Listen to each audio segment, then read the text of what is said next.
ये गाड़ी यहाँ अपने आप कैसे आ गई? बंदर पीछे हट जा, मुझे इस चीज की नीयत ठीक नहीं लग रही। अरे शेर भाई, छोटी सी गाड़ी से भी लग लगता है क्या? ओए, ये गाड़ी भाग रही है। अब बंदर!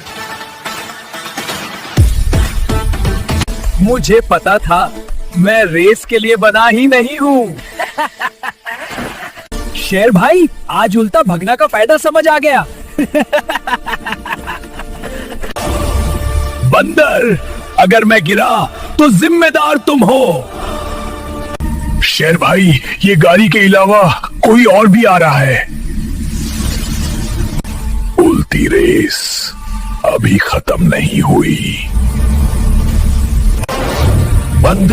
बंदर, लगता है ये सिर्फ गेम नहीं, कोई चल रही है।